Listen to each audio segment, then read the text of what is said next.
जो आपने छोटे से निमंत्रण पर आप आए और इसको कवर किया। आपका एक्चुअली क्या है कि देखो यहाँ पे पिछले 35 वर्षों से अपने बुधविहार क्षेत्र में जनता जो काफ़ी परेशान है। हर पार्टी जो है उन्होंने पार्टियों को देखा, पार्टियों के कामों को समझा, पर कोई भी पार्टी जो वादे करके आती है बड़े बड़े, लेकिन वो काम नहीं करवा पाती। तो उसी कड़ी में मैंने एक मेरा अभी CCN पे एक इंटरव्यू था चैनल पे, तो उसमें मैंने बताया सभी को कि किस तरीके से पार्टियां एक ग्राउंड लेवल के कार्यकर्ताओं को इग्नोर करके और पैसों के बल पर टिकटें बांटती हैं, और जिसकी वजह से अब 10 वर्ष पार्टी को देने के बाद, अपने परिवार का, अपने बच्चों का समय देने के बाद, फिर हमने और हमारी टीम ने फैसला किया क्यों ना ये चुनाव लड़के ही इन लोगों का, इन पार्टियों का घमंड जो है इन पार्टियों में तोड़ा जाए, ताकि एक कार्यकर्ता की पहचान, जो कार्यकर्ता दरी उठाता है, झंडे लगाता है, नारे लगाता है, जो पार्टी के लिए समय देता है अपने परिवार का, आखिर ऐसा उस कार्यकर्ता के साथ क्यों होता है। तो सभी पार्टियों के कार्यकर्ताओं के लिए आह्वान है हमारा कि हम जो है, आप चिंता ना करें, आपके साथ हम मजबूती से खड़े हैं, और इसी के लिए हमने निर्दलीय का पर्चा भरा है और लोगों का अपार प्रेम है। और सच बताऊं तो ये पर्चा भरा नहीं, भरवाया गया है। मुद्दे क्या रहेंगे? आपको क्या लगता है कि इस बार चुनाव में एक तरफ वो कूड़े की बात कर रहे हैं, बीजेपी विकास की बात कर रही है, बुधविहार में क्या? बिल्कुल, आप पहले पत्रकार हैं जिन्होंने सिर्फ इस क्षेत्र के चुनाव को, इस चुनाव को क्षेत्र का चुनाव समझा है। आपकी तीसरी बात से मैं बहुत अच्छे से सहमत हूँ। हमें बाईपास के कूड़े से कोई मतलब नहीं है। हम बुधविहार वासियों को बाईपास के कूड़े से कोई मतलब नहीं है, जिसके अंदर आम आदमी पार्टी कहती है कि हम जो है इस कूड़े के पहाड़ को हटाएंगे। भाजपा कहती है कि हमने इतनी सफाई कर दी कि वहाँ पर कूड़ा इतना इकट्ठा कर दिया सफाई कर करके, लेकिन धरातल पे ये बिल्कुल जीरो है ये चीज़ें।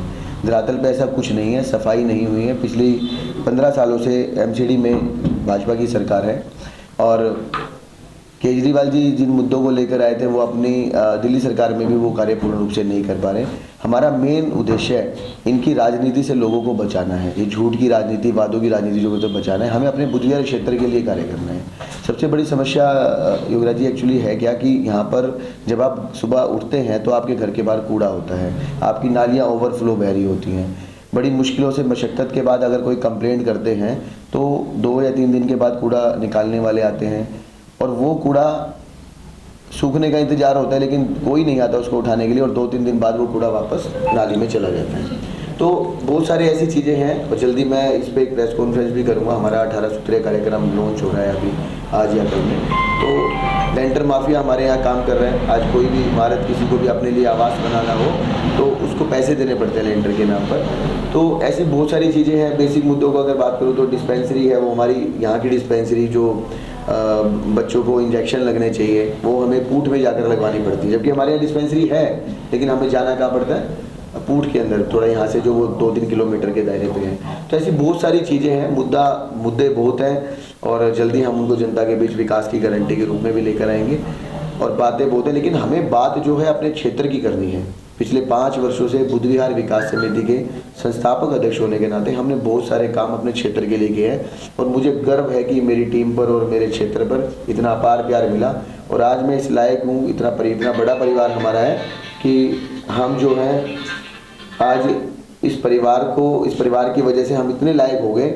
इन पार्टियों ने हमें कुछ नहीं दिया 10-12 साल बाद, इनकी मर्जी है, वो जिसके पैसे, जिसके नोटों के बंडल ज़्यादा होंगे उनको टिकट देंगे। एक कार्यकर्ता का मतलब नहीं है, लेकिन मेरा जो मानना है, हमने क्षेत्र में काम किया तो आज हम इस लायक बने कि हम निर्दलीय पर्चा जनता के उम्मीदवार के रूप में यहाँ खड़े हैं। क्षेत्र के विधायक महेंद्र गोयल लगातार जो है अपने कार्यों को गिनवाते रहते हैं कि हमने बुधविहार में गेट लगवा दिए, कैमरे लगवा दिए। कितना, क्योंकि आप इसी क्षेत्र में रहते हैं बुधविहार में, तो कितना उनकी बातों से आप सहमत? देखिए, वो क्षेत्र के विधायक है, सबके लिए उनका काम भी यही है कि जब जनता ने उन्हें चुना है तो वो अपना 100% दें। लेकिन आप राजनीतिक पार्टियों के जो वादे होते हैं आप जानते ही हैं, बहुत सारा भ्रष्टाचार हमारे बुधविहार में। अभी नई रोडें बनी हैं, 2 महीने के अंदर वो रोड जो है सारी टूट रही हैं। तो हर पार्टी अपने स्तर पर खुलेआम भ्रष्टाचार कर रही है, वो सब पब्लिक है, सब जानती है। आप परेशान ना हो। MCD के मुद्दों को लेकर हम बात करेंगे, और MCD के मुद्दे ये कहते हैं कि यहाँ पर कोई भी आदमी नेक नियत से प्रयास नहीं कर रहा। किसी अनधिकृत कॉलोनी के वोटरों से मेयर बनते हैं, स्टैंडिंग कमेटी चेयरमैन, सदन के नेता बनते हैं, और वही वोटर जो है जब अनधिकृत कॉलोनी का नाम आता है तो बजट के नाम पे पीछे हटते हैं। जी जी, देखिए मुझे आज भी वो बात याद है जब हम बुद्ध विहार विकास समिति के नाते सांसद महोदय के पास गए एक पब्लिक टॉयलेट की डिमांड के लिए। तो सांसद महोदय बोले हाँ हो जाएगा हो जाएगा। तो फिर उसके बाद उन्होंने देखा वो जब हमने उनको लेटर दिया तो बोले आप बुद्ध विहार से हैं, कौन सी विधानसभा? मैंने रिठाला विधानसभा। ये तो आपकी शायद अनऑथराइज कॉलोनी है ना? मैंने हाँ जी अनऑथराइज। ओहो, मेरा तो यहाँ फंड नहीं लगता, मेरा तो यहाँ पैसा खर्च नहीं होता। तो हमने उस समय भी आवाज़ उठाई थी कि आखिर ऐसी क्या व्यवस्था है कि जब आप कॉलोनी में पैसा नहीं कर सकते तो फिर आपको वोट लेने का अधिकार भी नहीं होना चाहिए, फिर ये चुनावी प्रक्रिया नहीं होनी चाहिए। लेकिन एमसीडी को जितना बजट मिलता है हम वर्क्स डिपार्टमेंट की तरफ से और फ्लड डिपार्टमेंट में के सहयोग से हम यहाँ पे बहुत अच्छा विकास कराने का पूरा प्रयास करेंगे। एमसीडी के दो विभाग हैं, हॉर्टिकल्चर और दूसरा कह सकते हैं, एक तो जिसमें पार्क आ गए और दूसरा ये स्कूलों से जुड़ा कह सकते हो आप। एमसीडी के स्कूल वर्सेस दिल्ली सरकार के स्कूल, यहाँ के बच्चे कहाँ जाए खेलने? बड़ी अच्छी बात है, अनऑथराइज कॉलोनी में कहीं भी हमारे यहाँ पार्क की व्यवस्था नहीं है, आसपास एक ही पार्क है।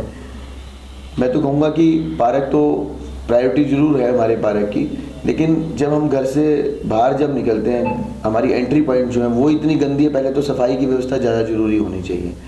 और हॉर्टिकल्चर सिर्फ और सिर्फ डिपार्टमेंट के नाम पर है, उनके पास ट्री गार्ड भी नहीं है। मैं युवराज जी आपको बता दूं, हमने हॉर्टिकल्चर डिपार्टमेंट से पहले 3 वर्ष पूर्व ट्री गार्ड मांगे पर उनके पास ट्री गार्ड नहीं थे। हमने जनता के सहयोग से 169 ट्री गार्ड बनवाए जिनकी वैल्यू, एक ट्री गार्ड की वैल्यू 1000 रुपये के आसपास बनी। और वो पेड़ आज हमसे भी, हमारी ऊंचाई से भी ऊंचे हो गए। तो बड़ा फख्र है, जनता के सहयोग से हम सारे कार्य कर लेंगे। आपका जो 18 सूत्री कार्यक्रम रहने वाला, क्या उसमें इन कॉलोनियों के लोगों को मालिकाना हक दिलाने जैसी कोई बात? देखिए बड़ी बड़ी पार्टियों ने इसमें मालिकाना हक लेवल का कार्य तो देखो सेंट्रल गवर्नमेंट का होगा।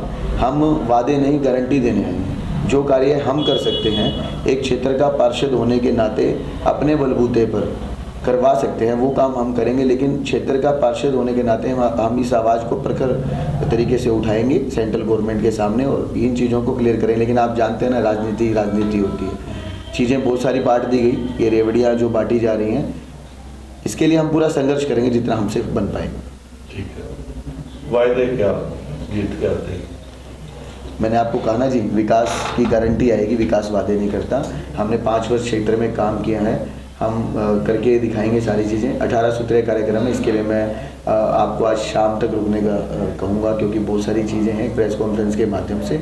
पहले भी आप सब पत्रकार बंधुओं का बड़ा स्नेह मिला है, तो बहुत सारी चीज़ें। लेकिन हमारा मानना ये है कि अगर आप चुनाव में बात करते हैं तो अपने ये चुनाव हमारे क्षेत्र का चुनाव है, ये चेहरे का चुनाव है, किसी दल का चुनाव नहीं है। आपको वो चेहरा चुनना चाहिए जिस पर आपका हक हो, आप उसका कान पकड़कर भी काम करवा ले, इतना आपका हक हो। रात को अगर आधी रात को भी आप कॉल करें वो आपके अवेलेबल हो। तो ये सारे कार्यक्रम हमारे क्षेत्र के विकास को लेकर उसके मुद्दे वही होंगे जो क्षेत्र में जरूरी है, जो जनता मांगती है। बड़ी थोड़ा सा कंफ्यूजन हो रहा था, आप इधर बैठे। अगर आपको हमारा ये वीडियो पसंद आया हो तो लाइक करें, कमेंट करें और चैनल को सब्सक्राइब करना बिल्कुल ना भूलें।